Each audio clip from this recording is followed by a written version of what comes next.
Muito bem, começando mais um estúdio aberto para você que acompanha a gente aí através aí da Regional Link, né, do grupo Regional Link, que é R016, r011.com.br e também através aí do canal da Lex Studio e também, claro, no Lex Studio e também, claro, no limpi.com. É tudo L, aí eu acabei me confundindo aqui.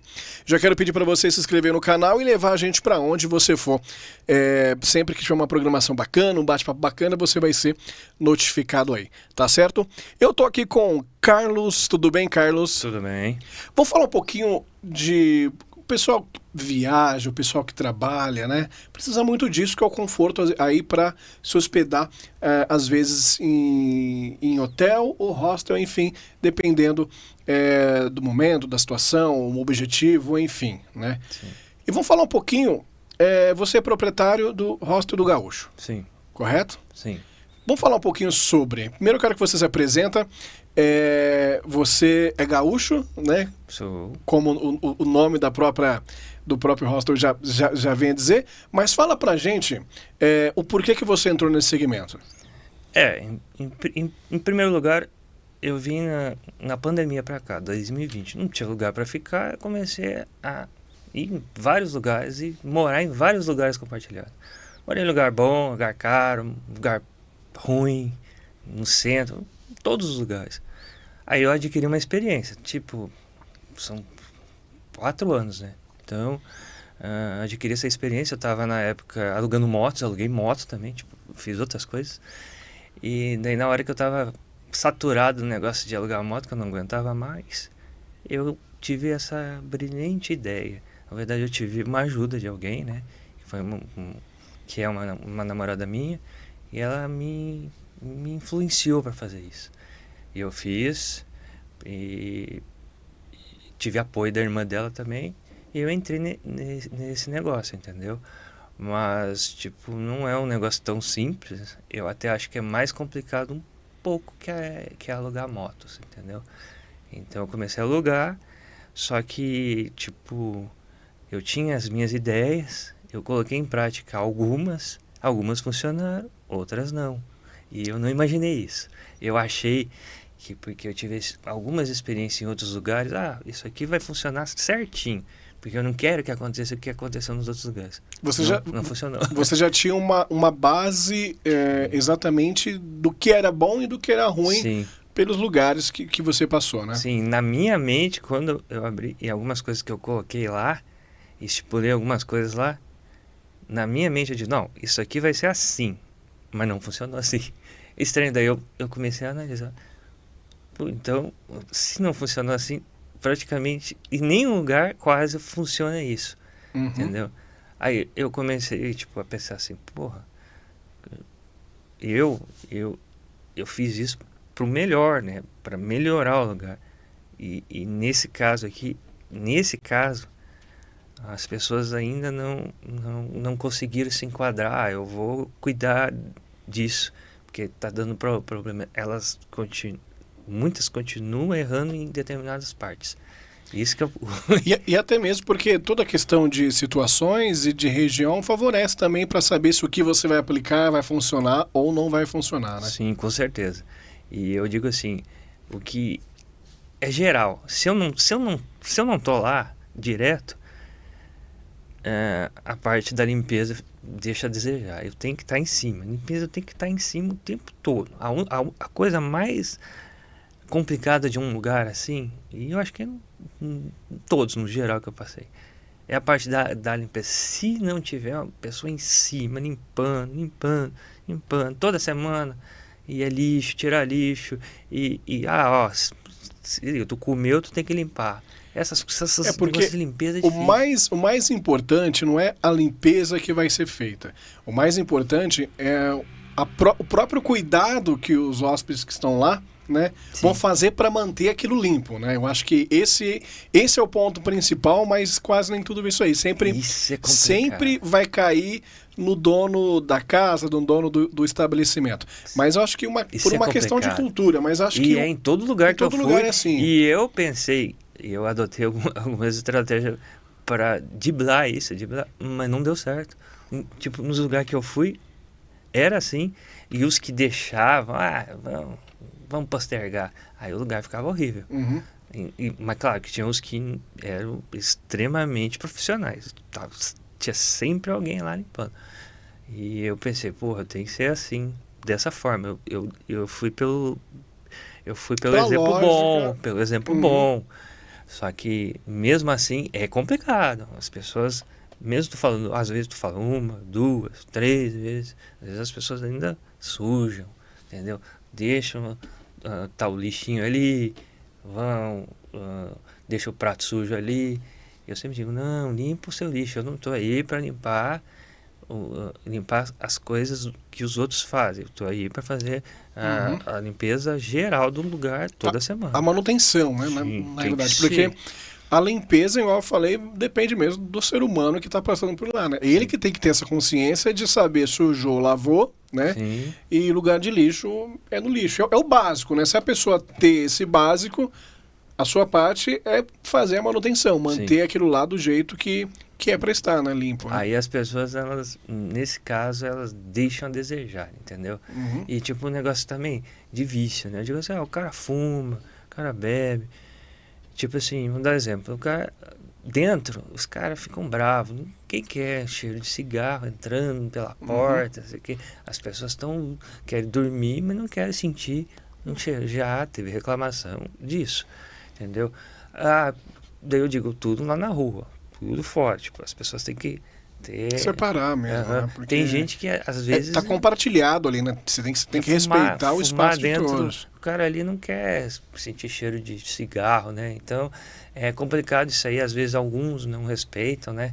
E daí eu tenho que reiterar, ó, estão reclamando, eu chego pro cara, mas que nem tem um cara lá que diz assim, mas quando o tal cara reclama de mim é uma coisa, mas tu reclamando é outra.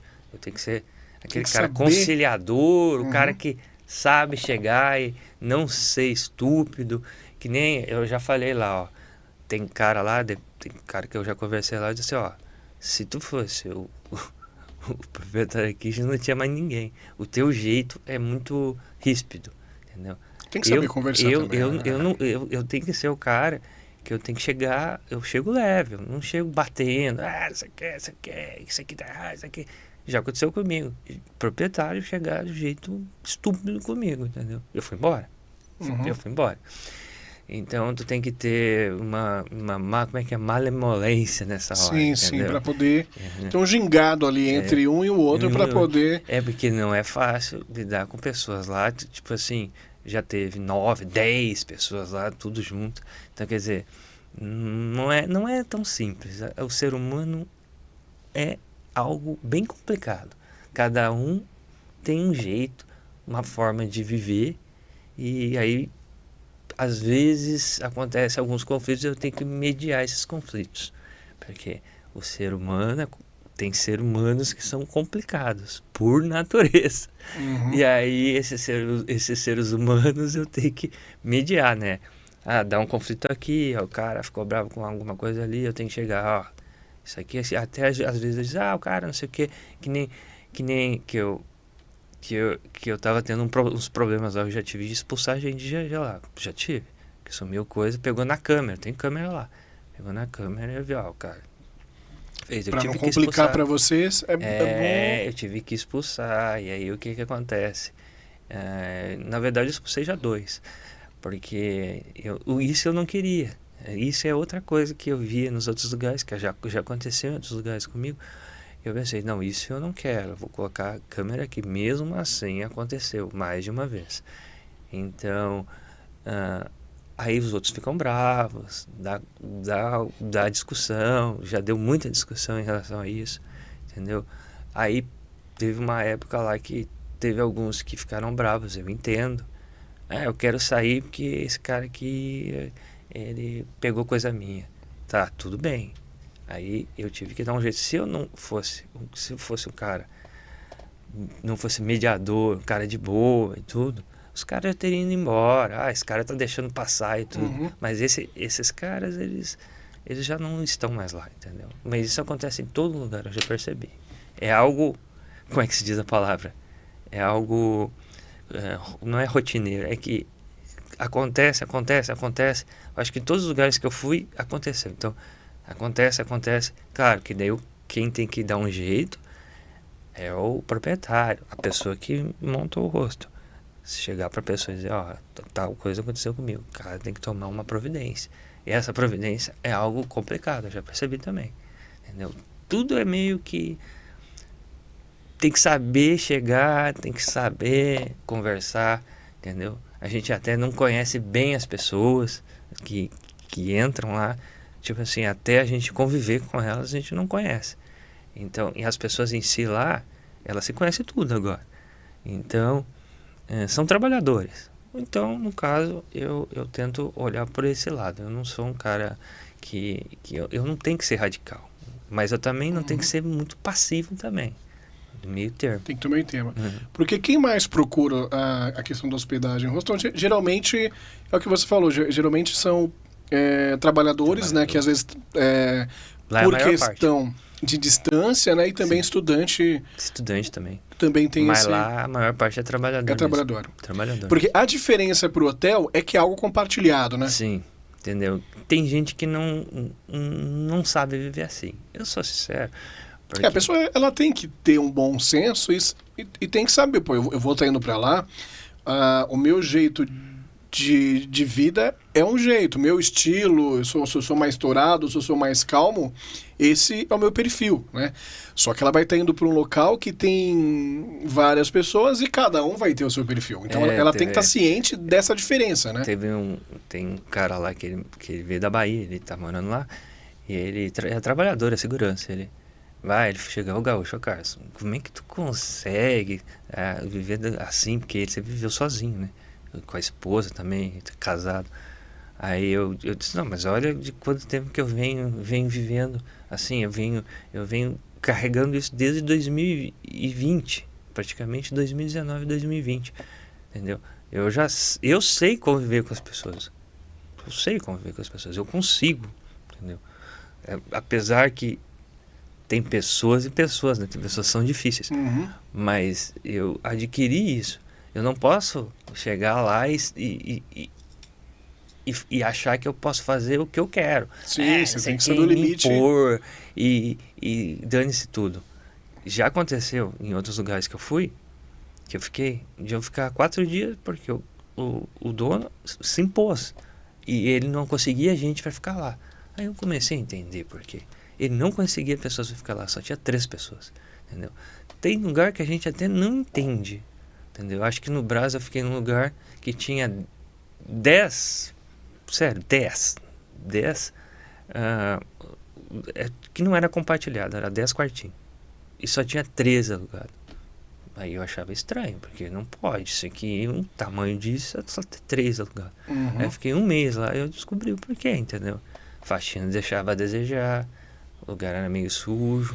Às vezes, por um pequeno detalhe, a pessoa ela acaba se queimando ali sua própria casa. Esse é verdade. E uma dica para a gente finalizar. Sim. Como que você orienta para a pessoa que vai pesquisar um hostel para poder estar lá, tá indo, ele sozinho? Porque acontece também, às vezes, dele ir com a esposa, com o irmão, ou um grupo assim. Sim, eu sei como que deve pesquisar. Eu vou até dar uma dica só. Uma dica bem básica. Não olha assim, fotos bonitas e tudo, e vai sem dar uma olhada no lugar pessoalmente antes. Lá, né? Às vezes porque a foto é simples, né? A foto você maqueia, hoje você tira uma foto, joga lá na Yala, vai te entregar aquilo lá brilhando, né? Então... Mesmo assim, mesmo indo lá achando que o lugar é legal, já aconteceu comigo, foi numa mansão na aclimação, bonita, linda, maravilhosa. Depois que eu vivi 1 mês lá, eu vi que não era tão maravilhoso. Era muita gente, era 50 e poucas pessoas, muita gente. E deu problema. Então, quer dizer, mesmo assim, mesmo quando tu olha, é legal. Tipo assim, tem que perguntar para as pessoas que vivem lá dentro. Eu nunca fiz isso. Isso é uma coisa, quando vai lá, tu vai ver, tem umas pessoas aqui, como é que é viver aqui? É bom? Tem roubo? O lugar é limpo? pergunta para as pessoas. E não pergunta na frente do cara, pergunta ela Sim, em canto. sim, Porque com se vai certeza. ficar na frente do cara... Ele não vai responder o real, né? Sempre assim. Não, o cara tá aqui e o Sim. hóspede, ela não vai querer... eu vou falar na frente do cara, o Sim, cara... é bom, tal, mas... Chega num canto, para as pessoas que vivem lá, ó, é bom aqui, entendeu? O lugar é bom mesmo, entendeu? Eu tô fazendo assim agora. O cara tá chegando lá, como é que é aqui, não sei o quê. Aí, mas sabe o que eu falo na minha frente, infelizmente, mas esse é o que eu faria, eu digo. Eu ia chegar num canto hoje e ia chegar, o lugar é bom mesmo, ou tá só falando por falar aqui, não sei o que, na frente dele, entendeu?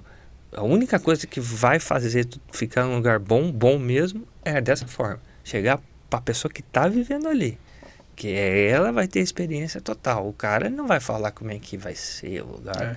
Não tem como. E eu acho que um dos principais pontos também, né, é a pessoa ter aquela mente de saber viver em grupo, né? Porque não adianta você ser muito individual e procurar um lugar compartilhado, porque você tem que ter realmente esse gingado, né, para poder pessoa que não... respeitar a opinião, respeitar o jeito de cada um, e também tem que saber também ter todo esse controle, tanto verdade. controle emocional, quanto controle também do seu dia a dia, de questão de higiene, né? Pessoal, tem que ter. Pela tem minha que ter. experiência de vida e de hostel, pessoas que estão lá agora, estão lá onde que eu tô, tem gente que não sabe viver em grupo ainda. Então, eles não têm a malemolência do grupo, eles não conseguem.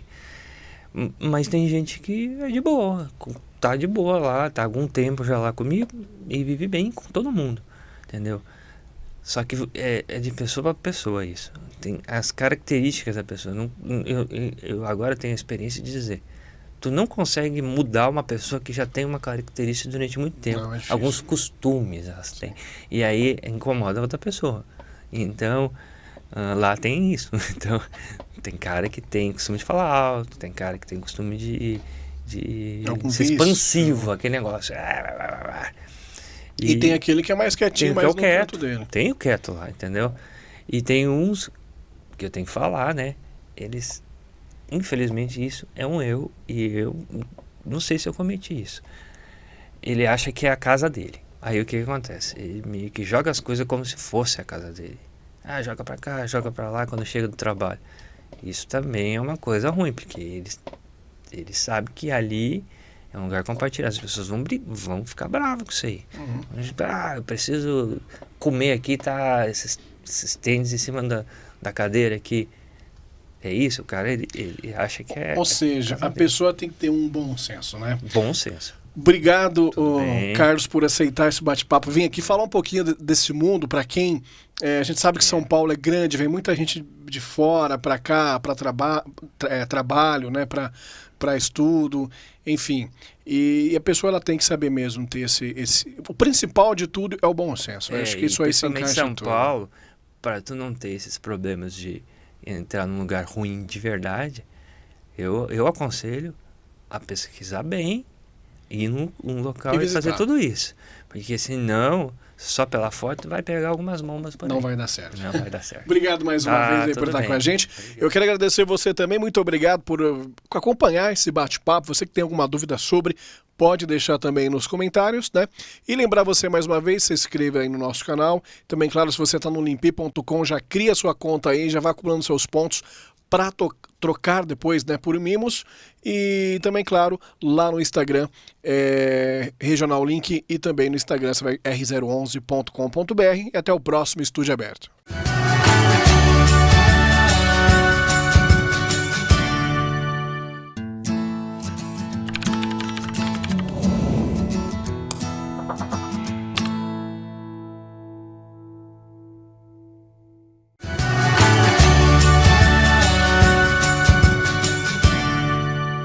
Começando mais um episódio para você do Estúdio Aberto, para você que acompanha a gente através do r011.com.br e também através do limpi.com, tá ok?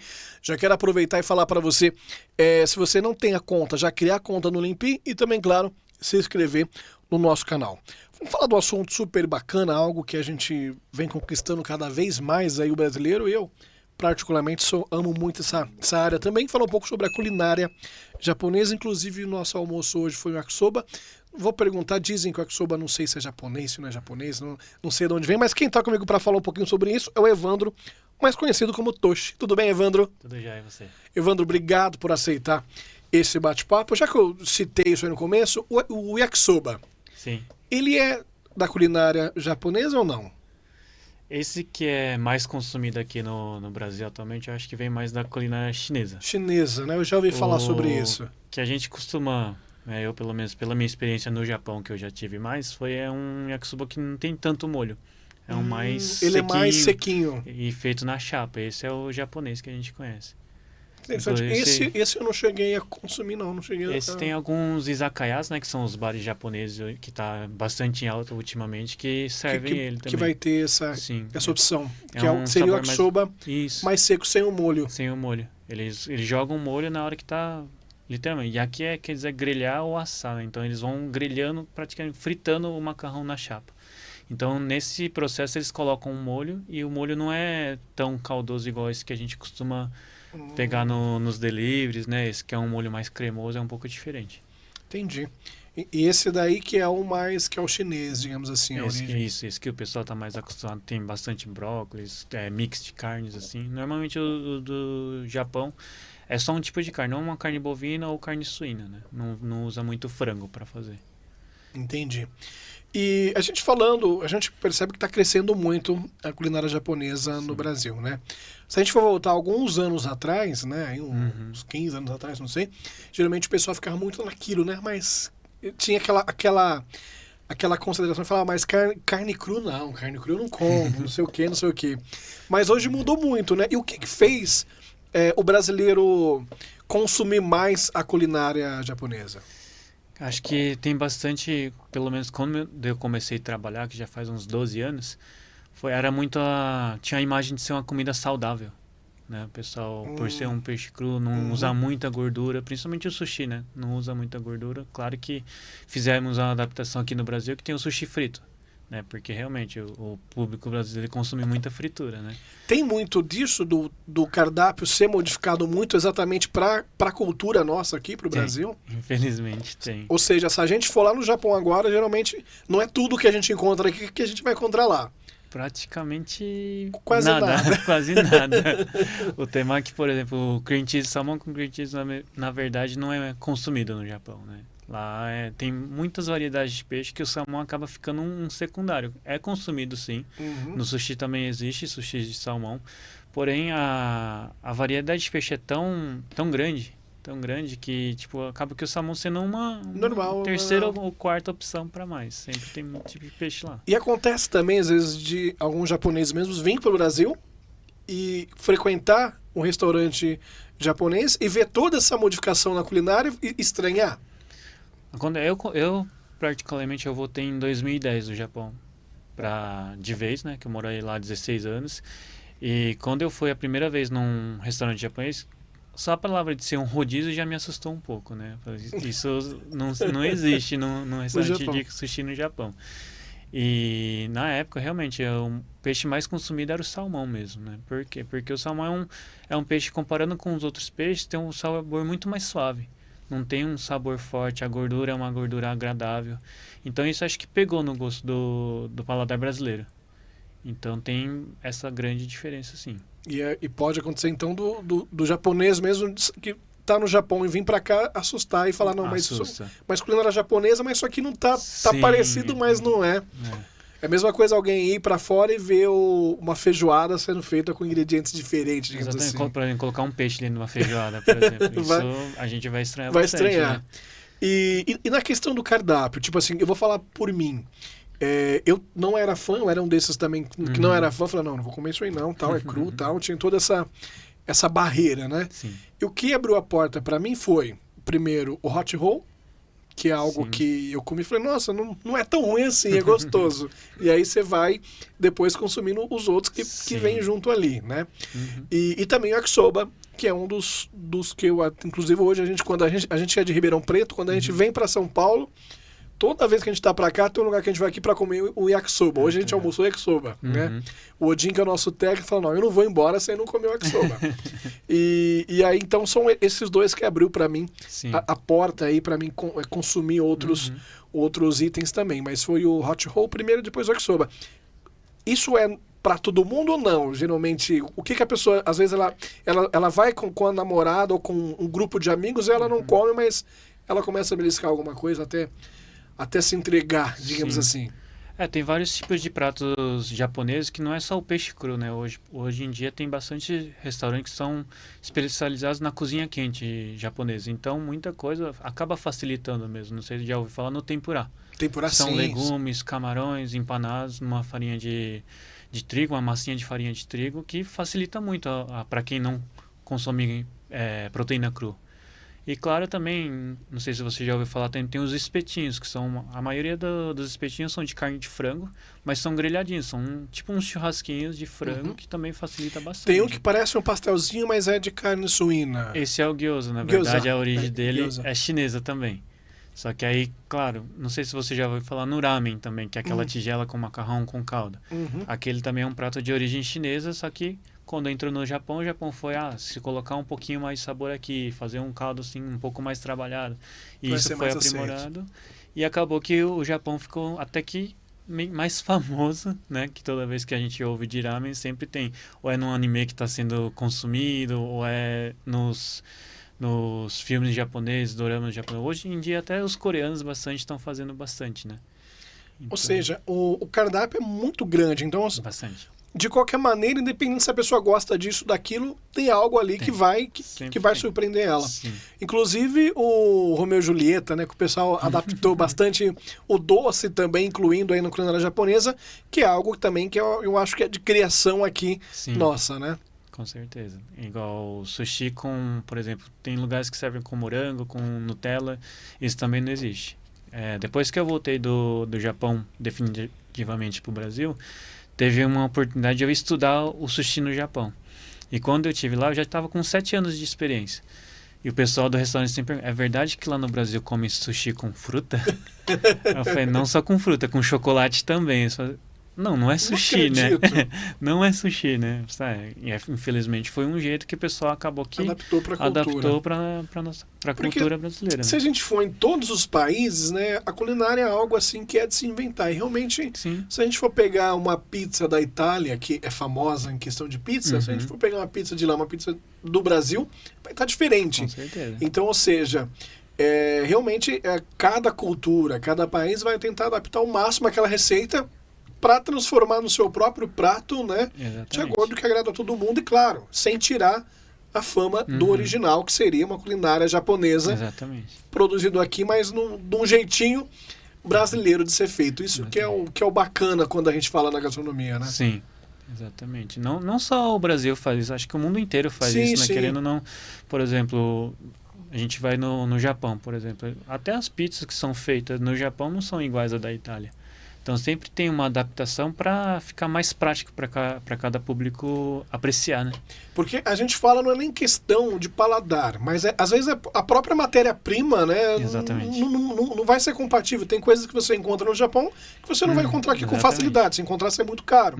E a mesma coisa, tem coisas que você vai encontrar aqui que você não vai encontrar no Japão. Exatamente. Então, ou seja, eu acho que tanto na questão do paladar, a questão da matéria-prima, o ingrediente que está sendo usado ali, força também ter essa adaptação, né? Sim, exatamente. Você deu um ponto muito interessante, essa adaptação de ingredientes, por exemplo, né? Acho que todo mundo conhece a marca de shoyos. Tem várias marcas produzidas aqui no Brasil e teve uma marca que, como acho que na época a soja era um pouco, o trigo, quer dizer, era uma matéria-prima um pouco escassa, eles substituíram o trigo pelo milho e faziam o shoyu sem glúten, que é um shoyu que a gente usa lá na nosso restaurante também, que acho que é a única aqui do Brasil que é o shoyu sem glúten, e substituíram pelo milho e faz muito sucesso, e é uma das marcas assim mais famosas assim do Brasil. Então é bem interessante essa parte de substituição para adaptação da produção de um ingrediente. Show de bola. Ô Tocho, obrigado por aceitar esse convite e vir aqui pra gente falar um pouquinho mais dessas delícias aí da culinária japonesa. Com certeza. Que a gente vai me convidar pra mim ir lá pra conhecer o espaço, pra gente conhecer o yakisoba de lá também, né? Show de bola. E passa pra gente aonde que fica localizado. O restaurante fica no Brooklyn, zona sul de São Paulo, fica próximo da Avenida Birrini, na rua Taperoá 195. E o Instagram também, para quem queria entrar para dar aquela vontade de mais ainda de conhecer vocês? O Instagram é o @yunagi_edomaezushi. Fechou.